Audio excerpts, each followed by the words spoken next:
오늘 말씀의 제목은 삼손의 복수입니다. 복수. 별로 좋은 단어는 아닌데 좋지 않은 걸로 여기도 나와요. 우리 지지난주 삼손에 대한 이야기를 시작해서 진행하고 있습니다. 이제 지지난주 13장 할 때는 삼손의 이야기가 처음에 잘 시작했지만 뒤로 갈수록 별로 그렇게 참 흔쾌하지 못한 모습으로 끝나는 것에 대해서 저희가 간단하게 개요를 다뤘고요. 지난주부터 오늘 그리고 다음 주까지 걸쳐서는 삼손이 행복할 수 없었던 이유, 도저히 행복할래야 행복할 수 없었던 이유, 그리고 하나님의 구원이 삼손의 개인의 삶에 그리고 이스라엘 공동체에 임할 수 없었던 이유들에 대해서 한 가지씩 살피고 있습니다. 지난주에 혹시 그 이유 첫 번째가 뭐였는지 기억하시나요? 영어 표현으로는 disordered love. 우리는 사랑하면 다 잘 될 것 같아요. 사랑하면 뭐든지 다 잘 될 것 같다고 우리도 그렇게 생각하고 노래 가사들도 그렇게 이야기하고 드라마나 영화나 소설이나 다 사랑이면 다 된다라고 이야기를 들으면서 살아오고 있어요. 그렇게 생각하고 믿고 있어요. 한데 삼손의 이야기를 보니까 사랑하는 것에 무엇이 필요하다? 질서가 필요하다라고 하는 거예요. 다른 거 다 잊어버려도 여러분들 우리는 피조물들입니다. 우리는 만들어진 존재라고 하는 거예요. 그렇기 때문에 우리를 만드신 분 하나님을, 그리고 우리를 만드셨을 뿐만 아니라 우리가 부족하고 연약하고 죄 가운데 죽어갈 때에 그리스도 안에서 우리를 사랑하신 하나님을 사랑하는 것을 1순위에 두지 않는다라고 한다면 우리가 어떤 다른 것들을 사랑이라는 이름으로 포장하고 우리의 삶을 그 가운데에 행복하게 만들길 원한다 할지라도 결국 우리의 삶은 하나님이 원래 계획하셨던 행복과 구원으로부터 멀어질 수밖에 없다라는 것을 삼손의 이야기를 통해서 봤어요.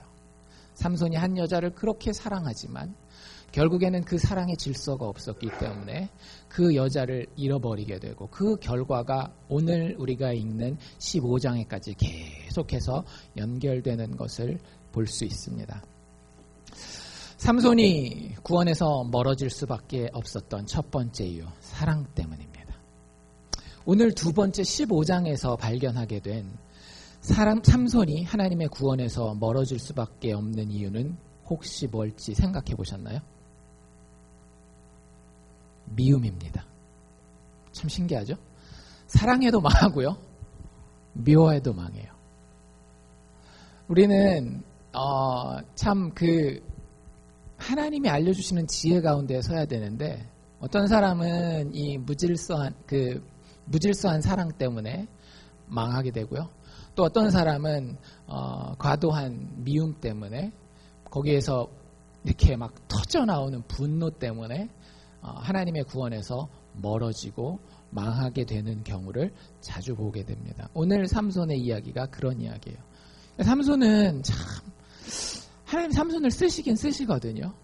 삼손을 통해서 하나님의 원수된 블레셋들을 멸하긴 멸하세요. 근데 삼손 본인은요, 참 그렇게 불행할 수가 없어요. 이렇게 불행할 수가 없어요. 그래서 좀 보시면서 여러분 하나님한테 얼마든지 쓰임 받을 수 있습니다.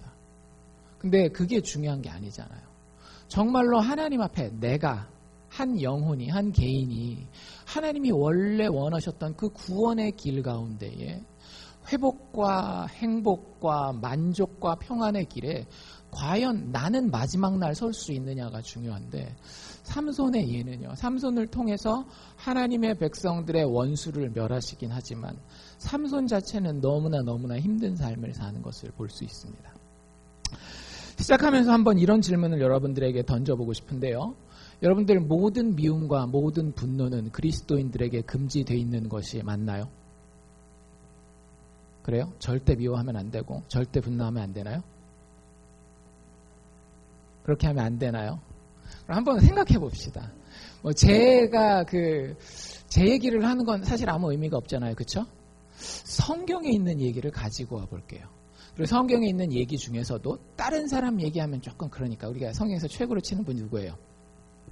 예수님 얘기를 해볼게요.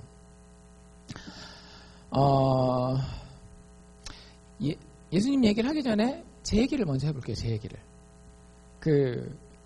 저희 아내가 나름 동안이라서 길을 가다 보면 들이대시는 분들이 계세요. 한국에서는 절대 안 그렇지만 미국에서는 그런 일들이 참 생기더라고요. 어떤 남자가 자전거를 타고 가면서 저희 아내를 향해서 인사를 해요. 인사하는 것까지는 괜찮겠죠. 근데 전화번호를 달라 그러고 나중에 한번 기회가 되면 만나자고 그러고 제가 그 옆에 탁 있다가 저는 그리스도인이고 게다가 목사님이잖아요. 그러니까 미워하지 말고 화도 내지 말고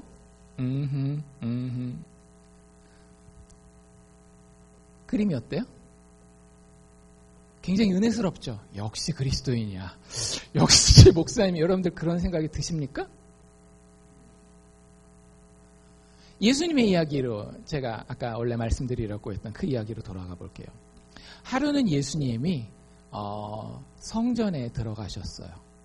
성전에 들어가셨는데 성전에서 보니까 성전은 뭐 하는 곳이죠? 하나님께 예배하고 하나님께 찬양하고 또 예수님 말씀대로라면 기도하는 집이라고 말씀을 하셨어요. 그런데 딱 들어가 보니까 어때요? 예수님이 그날따라 들어간데 사실 그날따라는 아니었어요. 성전에 뭐가 있는 거예요? 자기 이익을 쫓는 사람들이 있는 거예요. 예수님이 들어간 그 자리에 보니까 난장판이에요. 예배당은 굉장히 깔끔하게 금도배를 해놓고 했는데 저 주차장 있는 거기 성전 뜰이거든요. 성전 뜰에 소, 염소, 돼지는 없습니다. 이스라엘 사람들이 돼지는 하나님 앞에 제물로 바칠 수 없기 때문에 그 제물로 드릴 수 있는 모든 짐승들을 바글바글하고요. 테이블을 이렇게 해놨는데 거기에는 그 동전들 있죠. 로마 사람들이 쓰는 동전을 유대인들이 쓰는 동전으로 바꿔줄 수 있도록 그런 것들을 해놓는 거예요. 그 사람들은 얘기하기는 그렇게 얘기를 해요. 사람들이 멀리서 와서 하나님 앞에 제사 드리고 하려면 불편하니까 우리가 그걸 돕기 위해서 여기 이렇게 제물도 준비해 놓고 해서 와서 돈만 내면 사가. 근데 속마음은 뭐였죠? 거기서 장사해서 자기의 이익을 보려고 했다는 거예요. 예수님이 보시고 어떻게 하셔요? 내가 그래도 하나님 아들인데 참아야지. 참을인 3번이면 살인도면 안 되는데. 그러셨나요? 아니죠. 다 뒤집어 보셨어요. 이 도적놈의 자식들아. 너희가 하나님의 집에서 어떻게 이럴 수가 있느냐라고 하면서 모든 상을 다 뒤집어 엎고 채찍을 만들어서 그들을 쫓아버리셨어요. 여러분들, 우리가 성경을 볼 때에 우리의 어떤 제한된 생각을 가지고 성경을 보면 우리는 반드시 오해하게 됩니다. 성경에서 미움, 분노, 이런 것들은요, 우리가 생각하는 것과는 굉장히 달라요. 세상은 극과 극이죠, 그쵸? 저 사람이 나한테 미움받을 만한 짓을 했으니까 난 당연히 미워해야지 해서 막 이런 사람이 있고, 또 반대로 어떤 사람이 있어요? 그냥 난 그래도 착한 사람이 돼야 되니까 절대 미워도 하면 안 되고 화도 내면 안 되고 이래요. 근데 성경은 그런 어떤 인간의 경험에서 나온 그런 이야기들을 하는 것이 아니라 하나님의 성품과 예수 그리스도의 십자가의 구원의 근거에서 모든 것들을 이야기를 합니다. 지난주에 얘기했던 사랑도 마찬가지고요. 오늘 이야기하는 미움과 분노도 마찬가지예요. 사람이 미워할 때가 있습니다. 분노해야 할 때가 있어요. 제 아내에게 다른 남자가 추근거리면 저는 반드시 어떻게 해야 돼요? 그 상황을 굉장히 미워하고 싫어하고 그 상대방을 향해서 화를 낼 수 있어야 돼요. 예수님도 하나님의 전을 너무 사랑했기 때문에 그 사랑하는 그 하나님의 성전이 더럽혀지는 것을 봤을 때에 도저히 참을 수가 없었던 거예요. 그런데 삼손의 미움과 삼손의 분노는 그것과는 조금 다른 것이었습니다. 삼손의 분노를 한마디로 말씀드린다라고 얘기를 한다면 통제불능의 미움이었어요. 통제불능의 분노였습니다. 우리가 화를 낼 수도 있어요. 맞는 상황에 화를 내기도 하고 때로는 화내지 말아야 될 상황이긴 하지만 내가 이제 성격이 좀 그래가지고 화를 낼 수는 있어요. 그런데 우리가 인생을 살다 보면 항상은 아니겠지만 꽤나 자주 어떤 상황을 만나는가 하면 나의 미움이, 나의 분노가 나를 통제하는 거예요. 무슨 얘기인지 혹시 자기를 한번 잘 생각해 보세요. 운동선수들 보면은요, 농구할 때 트래시턱이라는 게 있어요. 트래시턱. 트래시턱이 뭐냐면, 농구 하다가 옆에 와가지고 상대방 선수한테 막 욕을 해요. 심한 경우는 가족에 대한 막 욕까지 해갑니다. 니네 엄마가 막 이래가면서. 왜 그런 욕을 할까요? 그렇죠. 그게 그럼 화를 돋구는 거예요.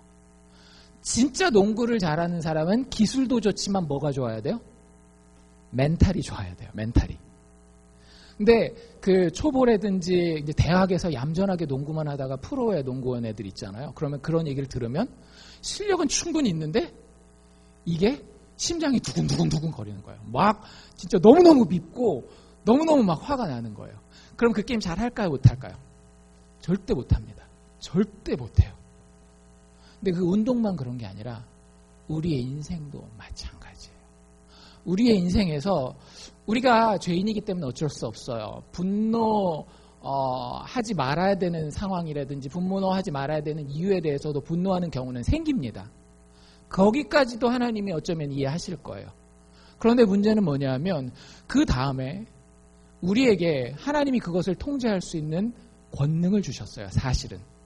예수 그리스도를 바라보고 그분이 나를 얼마나 사랑하셨고 그분이 내가 그를 얼마나 미워함에도 불구하고 나를 끝까지 품어주시는지를 본다라고 한다면 우리가 그 분노와 그 미움을 통제할 수 있는 능력을 우리에게 주셨거든요. 근데 문제는 뭐냐면 많은 상황 가운데서 우리가 우리 스스로를 분노 앞에 미움 앞에 나를 통제하도록 허락하는 경우가 많다라고 하는 거죠. 삼손의 인생이 그래서 내리막길을 향해 내려가고 있습니다. 15장 1절부터 한번 저희가 볼 텐데요. 15장 1절에 이렇게 기록이 되어 있습니다. 얼마 후에 밀을 거둘 때에, 밀 거둘 때니까 계절이 대충 어느 때인지 대충 아시겠죠. 쌀 거둘 때랑 다르죠. 그래서 밀을 거둘 때에 삼손이 염소 새끼를 가지고 어디를 갑니다. 어디를 갔어요? 여기 보니까 그 아내에게로 찾아갔다라고 이야기를 합니다. 삼손에게 아내가 있었나요? 예, 있긴 있었죠. 아직 첫날 밤은 못 보냈어요. 하지만 결혼식은 공식적으로 다 끝나긴 했습니다. 그래서 삼손이 염소를 들고 자기 아내를 찾아가서 첫날 밤을 보내려고 해요. 근데 우리는 알고 있죠. 삼손은 모르고 있지만 기억나세요? 지난주에 14장 맨 뒤에 보면 20절에 이렇게 나와 있죠. 삼손의 아내에게 이상한 일이 벌어지는데요. 삼손의 아내는 그 아버지가 삼손의 친구 되었던 그 동무에게 주어버렸다. 기억나시나요? 이야기가? 삼손이 결혼식 하다 말고 어떻게 돼요? 화가 나가지고 그냥 집으로 확 돌아가 버리잖아요. 그러니까 뻘쭘한 장인어른이 어떻게 했어요? 그 딸, 삼손의 아내 되는 그 사람을 결혼식하고 첫날 밤도 가져야 되는데 이거 어떡하지? 그래서 삼손이 되게 미워하는 사람들이 있었잖아요. 그 수수께끼 푸는데 아내를 막 닥달해가지고 답을 알아낸 그 사람들 중에 한 명에게 아내로 줘버린 거예요. 삼손은 그걸 모르고 이제 화가 좀 풀렸으니까 가서 아내로 삼고 살아봐야 되겠다라고 올라간 거예요. 염소 선물까지 들고. 근데 문제는 뭐냐 하면 가서 이제 들어가면서 이렇게 자기 혼잣말로 이렇게 얘기죠. 내가 침실에 들어가서 내 아내를 보고자 하노라라고 첫날 밤을 보내기를 원했던 거예요. 근데 문제는 뭐냐 하면 그 처갓집에 딱 갔는데 누가 문 앞에서 맞아주는가 하면 장인어른이 맞아줍니다. 근데 장인어른이 좀 이상해요. 어떻게 하죠? 이게 방이 있잖아요. 방이 몇 개 있을 거 아니에요. 그 중에서 누구 방으로 들어가려고 그러겠어요? 지금 삼손은. 자기 아내의 방으로 들어가려고 그럴 거 아니에요. 근데 그렇게 막는 거예요. 잠깐 일로 와봐. 왜 막았겠어요? 거기는 삼손의 아내 되었던 사람과 삼손이 싫어하는 그 남자가 같이 있는 방이었기 때문에. 그래서 결국에는 사정을 설명합니다. 2절에 그렇게 나오는데요. 가로되 삼손 사위 자네가 그를 심히 미워하는 줄로 내가 생각했다. 진짜 너무너무 미워하는 줄로 생각해서 그래도 내 딸인데 내가 평생 과부로 그냥 놔둘 수는 없어서 내 딸을 너의 그 친구 있었잖아. 그 동무에게 주었노라라고 이야기를 해요. 그리고서 딜을 제안을 합니다. 뭐라고 딜을 제안하는가 하면 그 동생이 있는데 그 동생이 이 언니보다 더욱 아름답지 아니하냐. 청하노니 너는 그의 대신으로 그 원래 아내 하기로 했었던 그 사람 대신으로 여동생을 아내로 취하라 라고 이야기를 해요. 그러니까 그 당시에 블레셋 사람들이 얼마나 도덕적인 개념이 바닥을 치고 있는지를 볼 수 있는 거예요. 여자는 사실은 사람 취급도 안 하는 거예요. 자기 딸이라 할지라도. 근데 그런 문화 가운데 사실 하나님 백성들이 빠지지 않기 위해서 이방 사람들과 섞이지 말고 함께 결혼하지 말라라고 이야기를 하는데 어쨌든 그런 것을 보면서 삼손도 그게 자기한테 어떤 영향력을 미칠 때 보니까 어떤 거예요? 기분 좋은 경험이에요? 굉장히 기분 나쁜 경험이에요. 되게 기분 나쁜 경험입니다. 이미 자기의 아내가 자기랑 첫날 밤도 보내기 전에 다른 남자에게 주어져 버린 그런 상황을 겪게 돼요. 사실 그 시작이 어디였죠? 삼손이 버럭 화를 내고 결혼식장을 떠난 데 있지 않습니까? 거기서 좀 교훈을 좀 얻었으면 참 좋은데 3절 우리가 아까 읽었잖아요. 삼손이 그 얘기를 장인어른한테 듣고 이렇게 얘기를 합니다. 내가 이번에 블레셋 사람들을 해할 것이다. 그들이 내 아내를 취해갔으니까 내가 그 사람들을 갖다가 본때를 보여주겠다. 나한테 이렇게 나의 체면을 상하게 하고 나의 자존심을 상하게 하고 나에게 피해를 줬으니까 나도 그놈들한테 크게 피해를 끼치겠다. 해를 끼칠지라도 그들에 대하여 내가 허물이 없다. 내가 하는 이건 다 어떻다라는 거예요? 정당하다라는 거예요. 왜? 내가 그만큼 당했으니까 나도 그놈들한테 그만큼 갚아주겠다라고 이야기를 하는 거예요. 삼손이 이야기하는 건 뭡니까? 정의. 절대 불의를 얘기를 하는 게 아닙니다. 내가 받았으니 나는 너에게 그대로 갚아주리라. 삼손에게는요, 정당한 명분이 있었어요. 그가 생각할 때 자기가 가진 미움과 그에게서 뿜어나오는 분노는 상당히 의로운 미움이요, 의로운 분노라고 그는 스스로 판단을 합니다. 문제는 뭐냐면 통제가 되고 있어요? 안 되고 있어요? 전혀 통제가 안 되고 있어요. 전혀 통제가 안 되고 있습니다. 보십시오. 무슨 일을 하는지. 이게 역사상에 이런 일이 없어요. 그러니까 이게 다른 사람을 괴롭히는데 이렇게까지 창의적인 이 케이스가 별로 없습니다. 삼손이 그날로 들로 나가요. 사냥을 합니다. 뭘 잡아요? 여우들을 잡습니다. 여우 몇 마리를 잡았대요? 여기 밑에 쭉 보니까 4절에 여우를 300마리를 잡아요. 얼마나 사냥을 잘해요. 하루에 뭐 일주일을 사냥을 해도 사슴 이렇게 사냥하시는 것들을 보면 뭐 한두 마리 잡을까 말까 하는데 그냥 가서 그 즉시로 여우를 300마리를 잡았어요. 근데 여우 300마리 잡은 데서 끝나는 게 아니라 자기의 그 분노로 이 블레셋 사람들을 어떻게 하면 창피하게 만들고 최대한 해코지를 할까 이 생각을 하면서 여우를 잡는 족족 2마리씩 짝을 지었습니다. 2마리씩 어떻게 짝을 짓는가 하면 꼬리랑 꼬리를 묶었어요. 참 그래 본 적 있어요. 저도 어려서 장난 많이 해봤지만 이런 생각은 도저히 상상도 성경에 이런 게 나오는구나 할 정도로 꼬리랑 꼬리를 묶습니다. 근데 그걸로 끝나는 게 아니에요. 꼬리랑 꼬리를 묶으면서 그 꼬리랑 꼬리에다가 뭘 같이 꽂아 놓는가 하면 횃불 있죠. 횃불을 갖다가 꽂아요. 그러니까 완전 동물 학대에다가 이건 뭐 하여튼 난리가 아닌 거예요. 근데 그렇게 하는 이유가 뭐냐면 그 여우들을 그렇게 잡아서 탁 쳐서 어디다가 풀어놓는가 하면 그때가 아까 1절에 보니까 밀을 거두는 추수 때라 그랬잖아요. 그 블레셋 사람들의 추수하는 밭에다가 300마리를 그러니까 그 150쌍이죠. 150쌍을 다 방향별로 쫙 뿌리는 거예요. 어떻게 되겠어요? 난리가 났죠. 여러분들 생각해 보세요. 가게에 불이 났다라고 생각해 보세요. 이 사람들이 이게 자기네 생업 아니에요. 그 농사 짓는데. 어휴, 화나지 않겠어요? 저 어렸을 때 저희 동네 불이 난 적이 있었거든요. 이불 가게였어요. 근데 그 큰 길로 나가기 전에 삼거리가 있는데 거기 아주 좋은 자리에 자리를 잡고 있는 이불집이었는데 거기 불이 났습니다. 그러니까 주택가에 있는 이불 가게였으니까 사람들이 막 나와서 이러잖아요.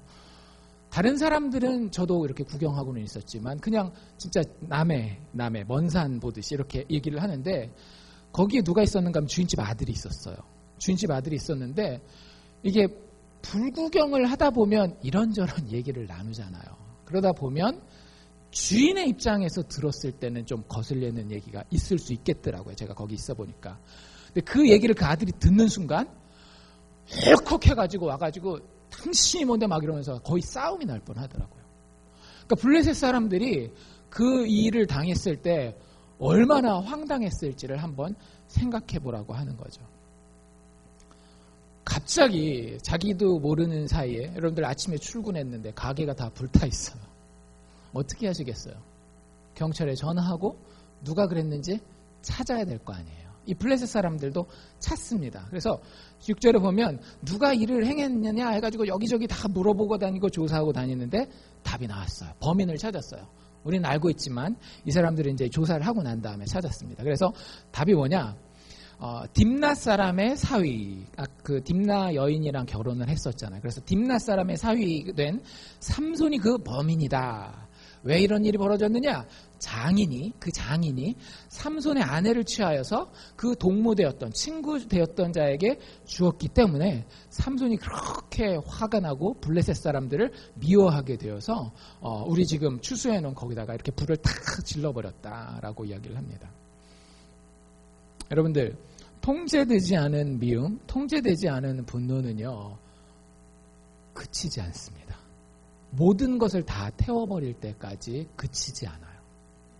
그게 가정이 되건 친구 관계가 되건 뭐 교회 안에서의 어떤 관계가 되건 통제되지 않은 그 미움은요, 통제되지 않은 분노는요 모든 것을 다 태우는 불과 같아요. 왠지 아세요? 그 안에는 사랑이 있기 때문에 그런 거예요. 여러분들, 왜 우리가 누군가를 미워하게 되고 누군가를 향해서 분노하고 화를 내는가 하면은요, 내가 사랑하는 것에 대해 위협을 가하기 때문에 그런 거예요.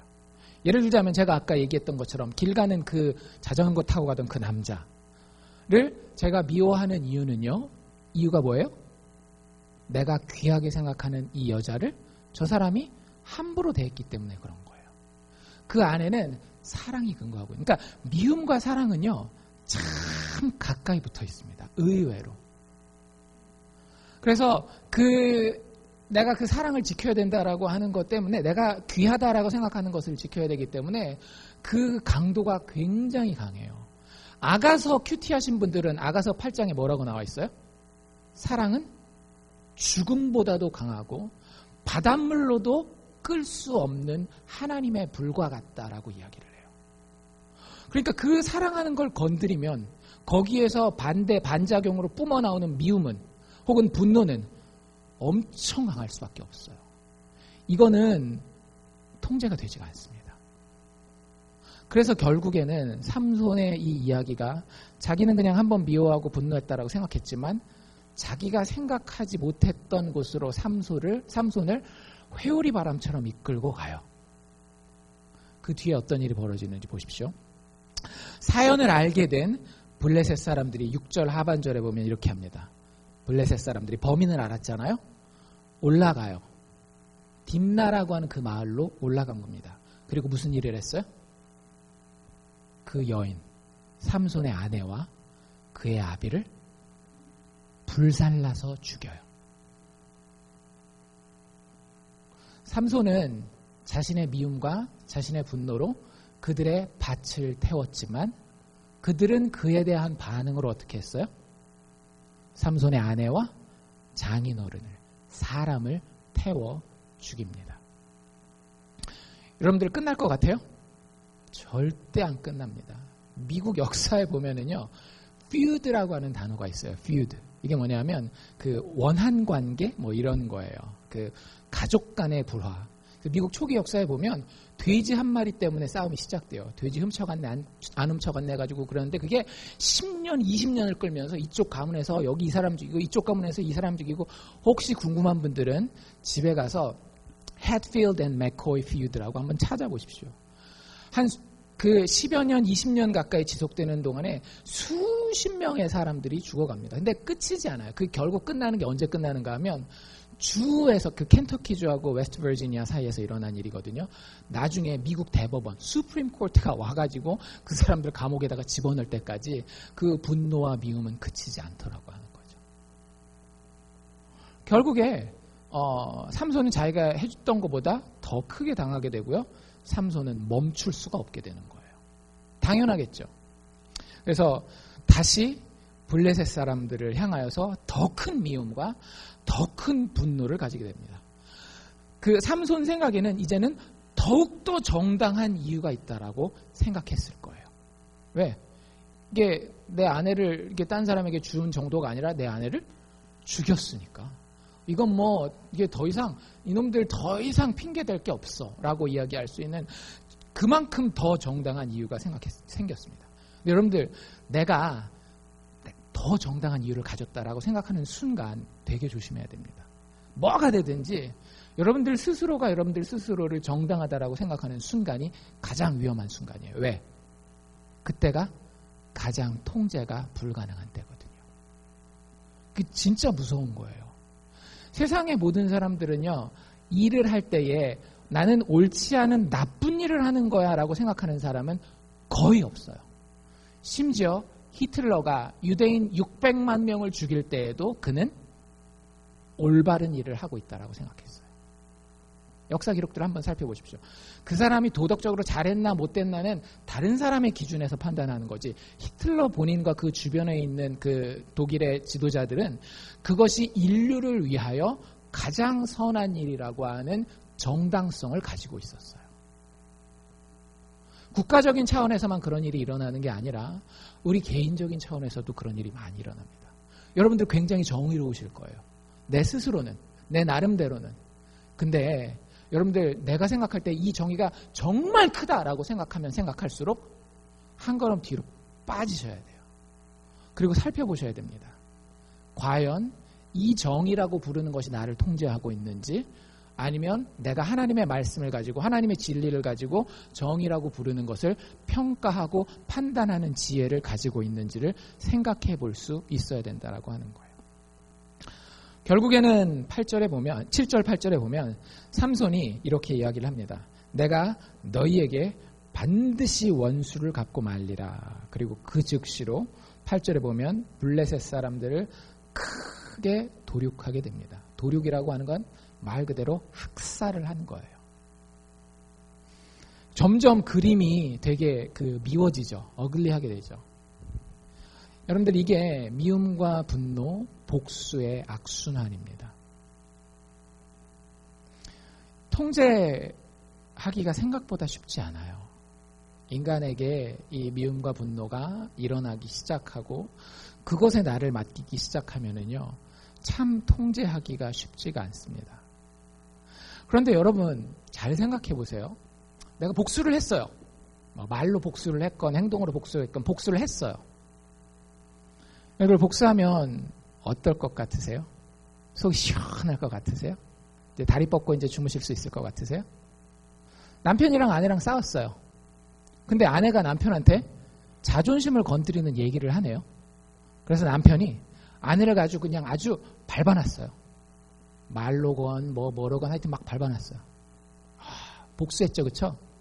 그날 밤 그 남편은 속 편하게 다리 쫙 뻗고 역시 내가 이겼어, 정의가 성취되었어 하고 잘까요?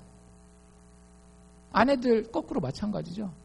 남편이 나한테 서운하게 했다고 있는 대로 바가지를 탁 긁고 그날 밤에는 진짜 속 편하게 잘 주무시겠죠?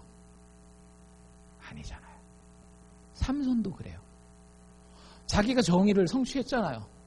그 미움과 그 분노를 가지고 복수를 성취했는데 그 다음에 뭐라고 써있는 거 잘 보시면 8절 뒷부분에 내려가서 에담 바위 틈에 거하였다라고 돼 있어요. 영어 성경 번역된 데 보면 케이브, 동굴로 간 거예요. 삼손이 지금 자기 집이 있어요, 없어요? 자기 집이 있습니다. 아버지 집에 들어가서 항상 살았었어요. 근데 뭐 하고 있어요? 왜 동굴에 갔을까요? 도망 다니는 거예요. 여러분들, 우리 안에 미움과 분노가 우리를 지배하고 그것 때문에 복수가 내 삶의 정의라는 이름 하에 복수가 내 삶의 패턴이 되면은요, 그 사는 사람은 사는 내내 지옥 가운데 사는 거예요. 불안함 가운데 사는 것이고 결국에는 미워하는 것이 고통스러운 일이라고 하는 것을 깨닫게 됩니다. 근데 거기서 빠져나오지를 못해요. 왜? 그 정의감이 너무 크니까.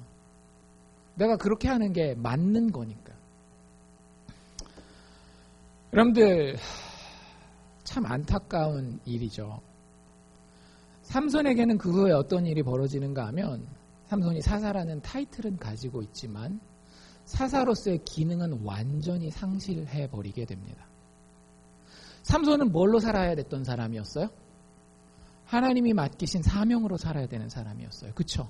태어날 때부터 나시린으로 너는 이스라엘 백성들을 구원할 자로서 완벽하게 구별되어서 백성들을 돕고 백성들을 살리고 백성들을 구원할 구원자 사사로서 살아야 된다라고 하는 그 사명에 붙들려 살았어야 되는데 삼손의 삶을 사명이 지배한 것이 아니라 그의 미움과 분노가 지배하기 시작할 때에 그는 타이틀은 사사, 구원자라는 타이틀을 가지고는 있었지만 결국에는 사사로서의 구원자로서의 모든 기능은 다 잃어버리게 됩니다.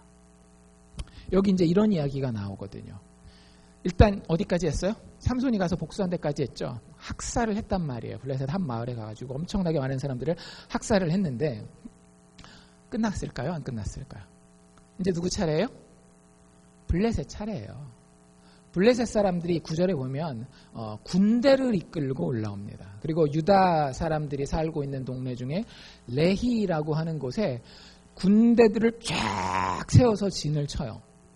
유다 사람들이 이제 큰일 났어요. 왜냐하면 싸움을 하면 유다 사람들과 블레셋 사람들은 게임이 안 돼요. 예를 들자면 어른하고 애하고 싸우는 거예요. 이유가 뭐냐면 블레셋 사람들은 철기 무기를 가지고 싸웁니다. 아직까지 이때까지 이스라엘 사람들은 청동기 무기예요. 이게 전쟁을 하면 게임이 안 되는 거예요. 칼 들고 총이랑 싸우는 거랑 똑같은 겁니다. 그러니까 유다 사람들이 블레셋 사람들이 자기네들한테 전쟁하러 온다라는 그 소식을 들으니까 깜짝 놀란 거예요. 그리고 일단 싸워서는 안 되니까 사신을 보내서 물어봐요. 그 사람들을 좀 달래주려고. 뭐라고 물어보는가 하면 너희가 어찌하여서 올라와서 우리를 공격하느냐. 이 전쟁을 하려고 하는 이유가 무엇이냐라고 물어봐요. 왜냐하면 삼손에 대한 이야기는 까맣게 모르고 있는 거예요. 이 유다 사람들이. 그래서 이 블레셋 사람들이 알려줍니다. 뭐라고 대답해줘요? 우리가 너네 쳐들어오는 이유가 무엇이냐? 삼손이 우리한테 해코지를 했기 때문에 너희가 삼손을 우리에게 돌려주지 않으면 우리가 너희를 공격할 것이다. 삼손을 결박하여서 우리에게 보내라. 그러면 삼손이 우리한테 행한 대로 우리도 삼손한테 행하겠다라고 이야기를 하는 거예요. 그러니까 이 사람들도 뭘 가지고 있는 거예요? 정의를 가지고 있는 거예요. 정의를. 이렇다니까요. 항상 관계가 그래요. 남편이랑 아내랑 싸울 때도요. 둘 중에 한 사람만 맞고 한 사람은 완전히 틀린 경우는 없어요. 싸우게 되는 이유는요. 둘 다 정의를 가지고 있기 때문에 그런 거예요. 이 블레셋 사람이 와가지고 정의를 성취하기 위해서 우리는 삼손을 잡으러 왔다라고 이야기를 해요. 여러분 이때 유다 사람들이 어떻게 반응하시는지 아십니까? 뒤에 11절 넘어가면 이렇게 성경에 기록이 되어 있는데요. 유다 사람들이 군대를 모집합니다. 몇 명이나요? 3,000명을 모집을 해요. 그리고 삼손이 대충 어디 숨어 있는지 알아서 그 에담 바위 틈, 즉 그 동굴로 내려가서 삼손을 붙잡으러 갑니다. 삼손이 아무리 힘이 세도 3,000명을 감당할 수 있을까요? 없을까요? 감당 못해요. 그 정확합니다. 왜냐하면 삼손이 맨 마지막, 우리 다음 주에 살펴보겠지만 맨 마지막에 죽인 인원이 3,000명을 넘지 못해요. 그때가 삼손 평생에 제일 많이 블레셋 사람들을 무찌른 거거든요. 그러니까 유다 사람들 3,000명이 왔으면 아무리 삼손이 자기가 싸움에 일가견이 있다 할지라도 이거는 안 되는 거예요. 그래서 유다 사람들한테 이렇게 이야기를 합니다. 야, 그래도 우리가 그 같은 나라 사람들인데 우리를 이렇게 서로 간에 배반하는 건 안 좋지 않느냐. 니네가 나를 해하지는 말고 그냥 묶어서 갖다만 줘라. 니네가 나를 해하지만 않으면 그 뒷감당은 내가 어떻게든지 할 테니까 니네 손으로 나를 처단하지만은 말아달라. 그러면 나도 너희가 하라는 대로 하겠다. 이렇게 서로 딜이 된 거예요. 그래가지고 유다 사람들이 삼손이 힘센 걸 아니까 그냥 평범하게 묶은 게 아니라 새로운 줄, 밧줄도 그냥 튼튼한 거 새로 만든 거 해가지고 한 겹도 아니고 두 겹 줄로 삼손을 묶어가지고 그 블레셋 사람들한테 데려다 줍니다. 여러분들 모양이 어때요? 굉장히 아름답고 서로 합력하는 그런 모습입니까? 아니에요. 여러분들 지금까지 우리가 살펴봤던 모든 사사들은 사사가 되자마자 한 일이 뭔지 아세요? 군대를 모집했어요. 그 무슨 얘기인가 하면 지도자와 백성들이 하나 되는 거예요. 하나님께서 구원자를 보내주셨기 때문에 그 구원자를 중심으로 하나님의 백성들이 늘 뭉쳤습니다. 그리고 그 구원자의 사명 중에 첫 번째 사명은 뭔가 하면 하나님의 백성들을 부르는 거예요. 하나님의 이름으로. 여러분들 지금까지 오면서 삼손이 한 번이라도 백성들을 하나님의 이름으로 부르는 거 보셨어요? 못 보셨죠? 앞으로도 못 보실 겁니다. 자기가 무질서한 사랑을 가지고 통제불능의 미움 가운데 빠져 있잖아요. 그럼 절대 이 사람은 독불장군을 벗어날 수가 없어요. 하나님이 원하셨던 그 공동체의 리더로서, 공동체의 사사와 구원자로서의 기능을 다 잃어버리게 되는 거예요. 지도자와 백성이 하나 되어서 함께 군대를 일으켜 그들의 대적과 같이 싸우는 것이 아니라 결국에는 서로 뿔뿔이 흩어지고 서로 공동체를 와해시키는 그런 모습을 가지게 된다라고 하는 거죠. 여러분들 우리도 그럴 때가 있어요. 가정을 우리가 가정이 가장 흔한 예니까 가정을 한번 예로 들어볼까요? 여러분들 가정에서는 누구에게 리더의 권위를 주었나요? 부모들에게 리더의 권위를 주었어요. 그건 분명해요.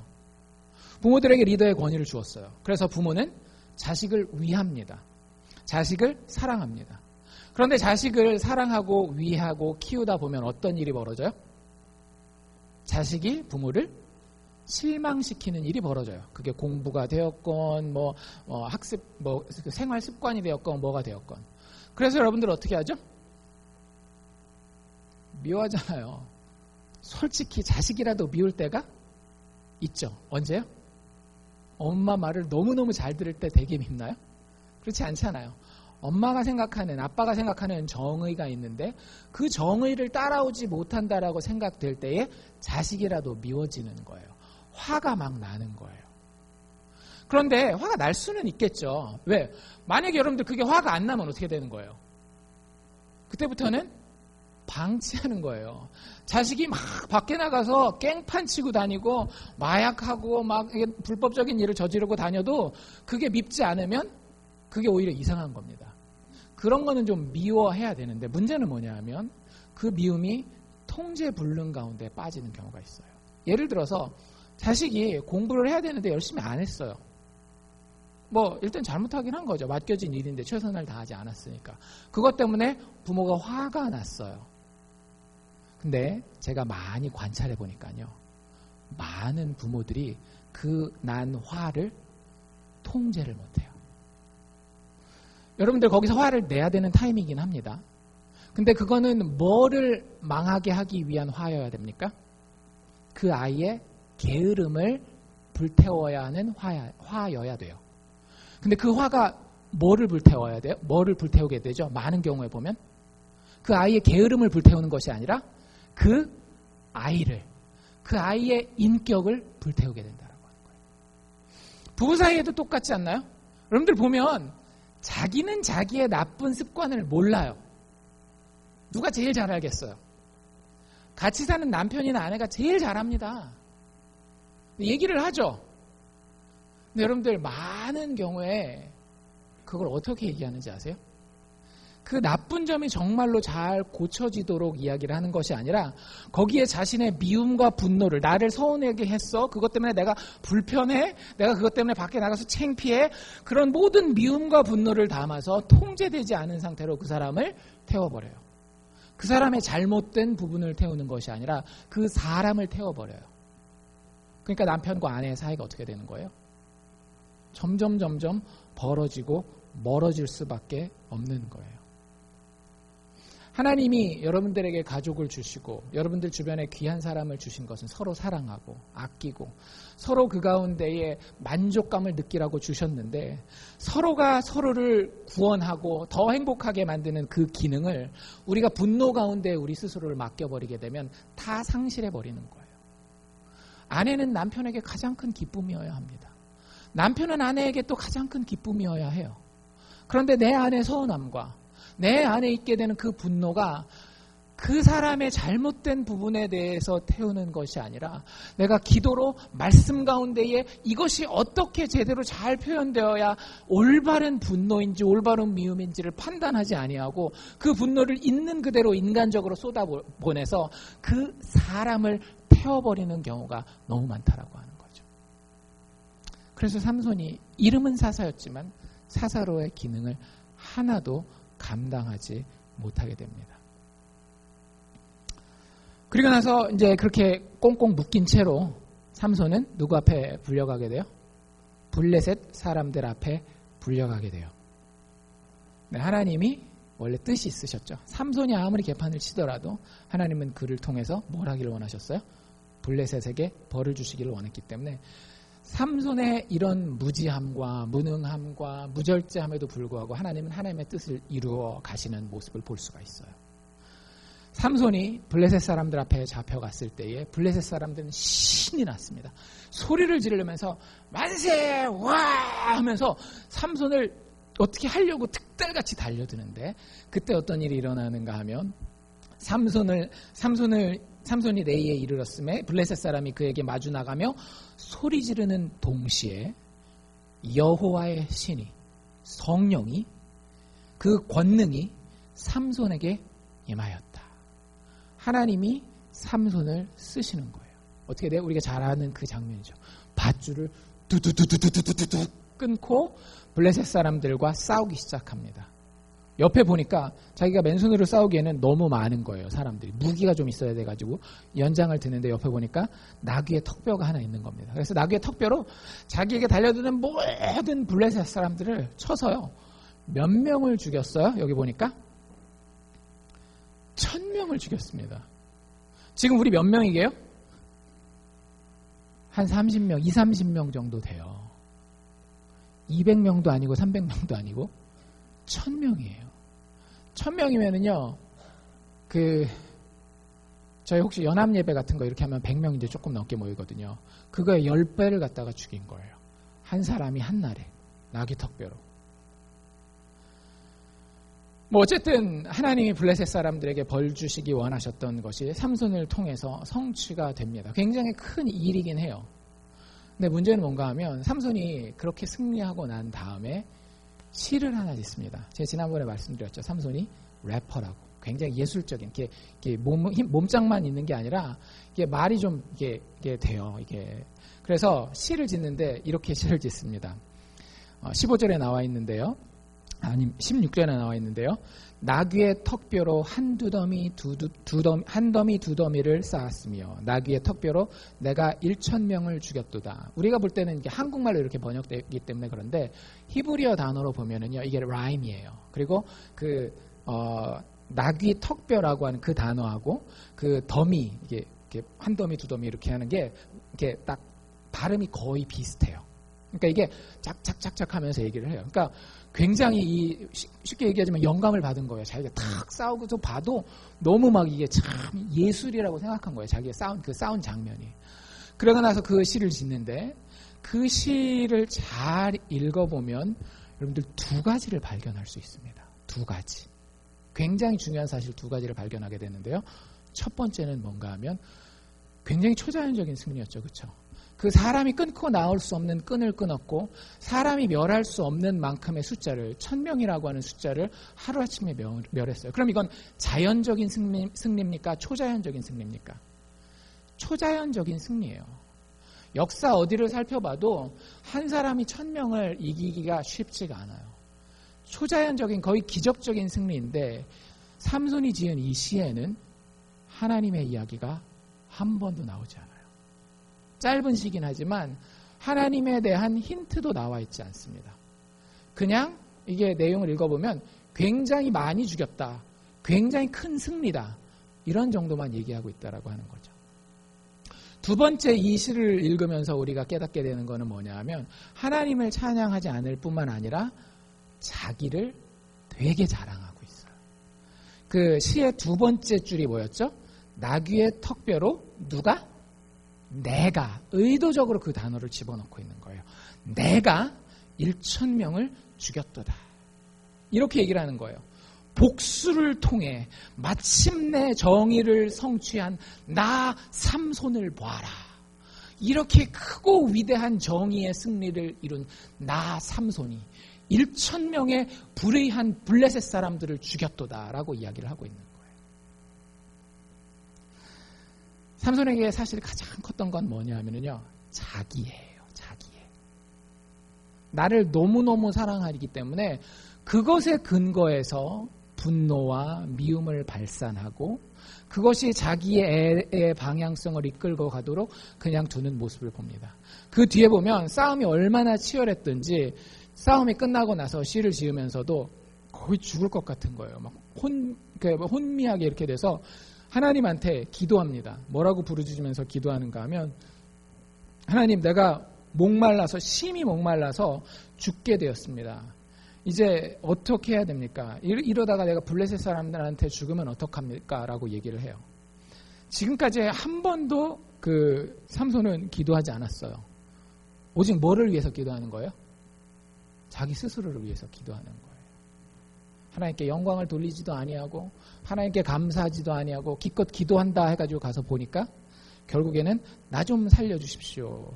자기 필요에 의해서만 자기를 사랑하는 모습으로 하나님을 찾는 삼손의 모습을 볼 수가 있습니다. 불행하죠? 그리고 불쌍한 거예요. 근데 여러분들, 삼손의 이야기는 성경에 왜 기록되어 있는가 하면은요, 우리 보라고 기록되어 있는 겁니다. 우리가 똑같이 통제되지 아니한 통제불능의 미움과 분노 가운데 빠지면은요, 개인도 행복할 수 없고요. 그리고 더 나아가서는 공동체의 평안과 구원까지도 다 망가뜨리게 된다라고 하는 거예요. 여러분들은 어쩌시렵니까? 우리가 삼손과 그렇게 크게 다르지 않아요. 지금이야 교회에 와서 앉아있고 마음이 어느 정도 평정이 있으니까 그렇지. 여러분들 뭔가 여러분들을 건드릴 수 있는 게 하나만이라도 딱 이렇게 방아쇠를 딱 당기면 어떤 일이 벌어질까요? 제가 저를 봐도 알아요. 속에서 진짜 금방 올라옵니다. 미움과 분노가. 잠언 10장 12절에 보면 이런 이야기가 나와 있는데요. 그 미움은 다툼을 일으킨다라고 얘기를 하고 있어요. 미움은 다툼을 일으켜요. 여러분들, 아무리 우리가 정의의 이름으로 미움을 가진다 할지라도 결국 우리 안에 있는 미움과 분노는요, 많은 경우에 통제하기 힘들고요, 결국 다툼을 가져올 뿐만 아니라 그 다툼을 더 격화시킬 수밖에 없어요. 미움이라고 하는 것은, 통제되지 아니한 분노라고 하는 것은 개인의 행복과 공동체의 구원을 망가뜨릴 수밖에 없습니다. 만약에 하나님이 정의의 이름으로, 하나님은 우리를 미워할 만한 이유가 다 있으시거든요. 왜? 하나님의 가장 아름다운 피조세계를 누가 가장 많이 망가뜨리고 있을까요? 인간들이 망가뜨리고 있거든요. 인간의 이기심과 인간의 미움과 인간의 잘못된 생각들이 하나님의 그렇게 아름다운 세상을, 자연계뿐만 아니라 인간과 인간과의 사이를 다 망가뜨리고 있거든요. 하나님은 우리를 미워할 만한 정당한 이유를 다 가지고 계셔요. 그래서 하나님이 정의의 이름으로 우리를 미워하기만 하셨더라면, 거기에만 집중했다라고 하면 여러분들, 인간의 구원이라고 하는 것은 존재하지 않습니다. 우리는 생존을 위해 태어나는 날부터 죽는 날까지 늘 불안하게 싸우다가만 죽어갈 수밖에 없어요. 근데 여러분들, 예수를 믿으십니까? 예수를 통해서 구원이라는 게 존재한다라고 생각하십니까? 여러분들의 삶이 더 나아질 거라는 소망이 있으십니까? 부활, 죽음을 이길 수 있는, 죽을 것 같은 그 상황까지도 이길 수 있는 소망이 하나님의 백성들에게 분명히 약속되어 있는다라는 걸 믿으세요? 그러면 미움을 쫓아가지 마십시오. 미움은 다툼을 일으킬 뿌리입니다. 그 잠언 10장 12절이 앞부분에는 미움에 대한 이야기를 해요. 미움은 다툼을 일으켜도 뒷부분 어떻게 마무리하고 있을까요? 사랑은 모든 허물을 가리우느니라. 여러분들, 우리 다 허물 있는 사람들입니다. 실수할 때가 있는 사람들이고요. 하나님 앞에뿐만 아니라 사람들 앞에 서기에도 부끄러운 모습들을 많이 가지고 있는 사람들이에요. 그런데 그 허물을 덮어주는 것이 있대요. 그게 뭐래요? 사랑이라고요. 여러분들, 제가 이제 가끔 저희 어렸을 때 얘기를 하지만, 어렸을 때 제가 진짜 유난했거든요. 지금은 아니죠. 지금은 외할머니가 돌아가셨으니까. 그러니까 외가댁에 이렇게 가면은요, 늘 어르신들 하는 얘기가 그 얘기예요. 진욱이, 그때 기억나? 그러면서 그 무용담들이 다 나옵니다. 뭐 동네에서 해먹고 다닌 거, 막 장난치고 다닌 거, 막 이런 얘기들 쭉 하시면서 나중엔 되게 흐뭇해 하세요. 왜냐하면 저희 어머님이 고등학교 1학년 때 돌아가실 때에 사실 저한테 얘기는 안 했지만 친척들이 되게 걱정하신 거예요. 얘가 엄마 살아있을 때도 이 정도인데 엄마 돌아가셨으니 이제 이놈은 통제불능일 거라고 사실은 생각했었던 겁니다. 근데요, 참 감사한 게 제가 그런 상황에서도 사랑을 참 많이 받았어요. 하나님의 사랑도 많이 받았고요. 또 하나님이 보내주신 주변의 손길을 통해서 많은 사랑을 받았어요. 그래서 많은 사람에게 제가 지금은 이렇게 싹 연기를 하면 어렸을 때 그랬는지 사람들이 잘 모를 정도로까지. 그 많은 사람들이 저를 사랑해 주셨기 때문에 저의 허물이 가려지고 있는 거예요. 저의 삶은 예수 안에서 행복합니다. 제 솔직한 고백입니다. 물질적인 상황과 건강의 문제와 자녀의 여러 가지 것들에서 인간적인 고민을 할 수는 있어요. 그런데 제가 정확하게 말씀드릴 수 있어요. 제 신앙을 가지고, 신앙의 양심을 가지고 예수 그리스도의 오심과 그분의 죽으심과 그분의 부활하심을 살펴볼 때에 저는 너무나 행복합니다. 그럴 수 있는 이유는요, 주님이 나를 사랑하셨기 때문에, 그분이 그 사랑으로 나의 모든 허물을 덮어주셨기 때문에, 예수 그리스도를 통해 드러난 하나님의 용서와 사랑이 결국 사람을 살립니다. 그리고 앞으로 우리가 죽을 것 같은 그 상황에서 우리를 살리실 거예요. 예수님이 한 번은 이런 얘기를 하신 적이 있으시죠? 검을 가지는 자는 다 검으로 망할 것이니라. 예수님이 마지막 죽기 전날 밤에 기도하시고 로마 군병들에게 잡혀가실 때에 그 안에 거룩한, 본인이 생각할 때는 의로운 정당한 미움을 가진 자가 한 명 있었어요. 누구예요? 베드로잖아요. 칼을 빼서 들고 예수님을 잡으러 온 그 군사들 중에 한 명의 귀를 뱁니다. 그때 예수님이 하신 말씀이에요. 검을 가진 자는 검으로 망할 것이다. 사실 이 이야기를 다른 말로 표현한다면 미움을 가진 자는 미움으로 망한다라고 하는 거예요. 예수님은 똑같은 그 상황에서 어떻게 반응하셔요? 자기를 십자가에 못 박는 그 죄인들을 위해서 십자가로 저벅 올라가십니다. 그리고 그들을 사랑하셨어요. 주여, 저들이 하는 일을 알지 못합니다. 저들을 용서하여 주옵소서. 여러분들, 그 사랑이 우리를 살린 겁니다. 만약 여러분들이 구원받았다라고 한다면, 그리고 여러분의 그 구원이 현실이라고 한다면 여러분들의 삶은 삼손과 같을 수는 없어요. 미움의 길에서, 미움의 통제력 안에서, 그 내가 절대 통제할 수 없는, 다스릴 수 없는 분노에서 여러분들 십자가 바라보면서 벗어나시기를 바랍니다. 베드로전서 4장 8절, 그 베드로, 예수님 앞에서 검으로 일어서려고 했던, 미움으로 정의를 성취하려고 했던 베드로가 복음을 온전히 깨닫고 예수 그리스도의 십자가를 보고 나서 베드로전서 4장 8절에 이렇게 얘기를 합니다. 형제들아, 무엇보다 열심으로 서로 사랑할지니 사랑은 허다한 죄를 덮느니라. 그 사랑에 우리의 구원이 있는 줄로 믿습니다. 기도합시다.